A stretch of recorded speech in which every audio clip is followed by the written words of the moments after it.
लेकिन वो जाम भर ना हो सके। वाक़े तो बाद मुलजिम फरार हो गए तो पुलिस ने वाक़े की तहकीकात शुरू कर दी है। लाहौर के इलाके बादामी बाग विच फायरिंग का इंतहाई अफसोसनाक वाक़या पेश आया है ते जिंदे विच 2 पुलिस एहलकार शहीद हो गए ने। कुरमनगर चौक विच अफसोसनाक वाक़या पेश आया जिंदे विच मुलजिमान ने सब इंस्पैक्टर अदील आशिक ते कांस्टेबल असद उत्ते फायरिंग की है। सानू इहदे तो मजीद अपडेट जानने वास्ते सानू ज्वाइन किया मलिक मुश्ताक ने। मुश्ताक साहब, ए वाकया किवें पेश आया ते की मामला सी? जी बिल्कुल, ये लारी अड्डे के 2 मुलाजम सन जिहड़े लारी अड्डे दे विच तैनात सी, जिन्हां दे विच सब इंस्पैक्टर अदील ते कांस्टेबल असद शामिल सी। दस्सिया जा रहा है कि एक किसी रेड के सिलसिले दे विच बादामी बाग के इलाके च गए सी, जिथे इन्हां दे उत्ते फायरिंग हुई ते पहले दोवें जख्मी होए, जबकि मौके तो बाद इन्हां नूं हस्पताल पहुंचाने की कोशिश की, लेकिन दोनों जिहड़े ने शहीद हो गए ने मौके के उत्ते ही। असल गल तुहानूं दस्सां कि इब्तदाई दस्सिया जा रहा है कि अदील ने कुछ अर्सा पहले लाहौर के एक नामी ग्रामी शूटर को पकड़वाया सी ते शायद उस शूटर के भरा ने अज फायरिंग करके ते अपना बदला लिया।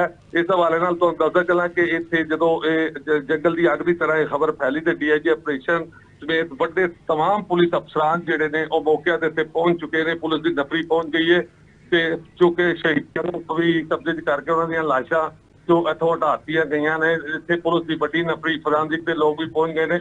दूसरी गल तुहानूं दसदा चला कि पुलिस की एडी वड्डी नफरी के आले दुआले जिन्ने CCTV कैमरे लगे हुए ने उतों पुलिस फुटेज कढवा रही है, पता करवा रही है। लेकिन एनी शायदीन इत्थे दसदे ने कि शूटरां ने बड़े तरीके नाल इन्हां ते फायरिंग की है। जिहड़े पुलिस मुलाजमां दे उत्ते शूटरां ने फायरिंग की है ते इब्तदाई तहकीकात इत्थे लोकां ने इहो दस्सिया है कि 2 महीने कबल अदील ने किसी एक शूटर को पकड़वाया सी ते ओहदे भरा नूं इस गल दा रंज सी।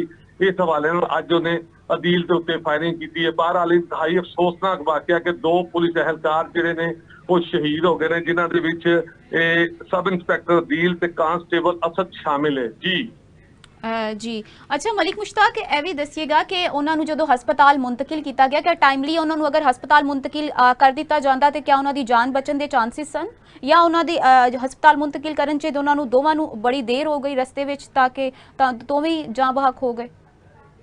जी बिल्कुल, तुहानूं दसदा चलां कि जिस तरह से उन्हां दा ब्लड लॉस हो गया सी, जिस तरह ज्यादा खून बह गया सी, उहदी वजह तो जान बचना ते मुश्किल सी। क्योंकि तुसीं देख रहे हो कि फुटेज दे विच भी सानूं देखिया गया, असीं मौके दे उत्ते भी जाके देखिया कि जिस तरह खून बहुत ज्यादा जिहड़ा उन्हां दा निकल गया सी। क्योंकि शूटरां ने फायरिंग की सी ते गोलियां भी कुछ ऐसी जगह ते लगियां सन कि पहले दस्सिया ही जा रही थी जख्मी है, लेकिन चूंकि वो दोवें बेहोश सन, बिल्कुल उन्होंने कोई होश नहीं सी ते बाद चो फौरी तौर पर डॉक्टर ने उन्होंने मौत की तस्दीक कर दी है।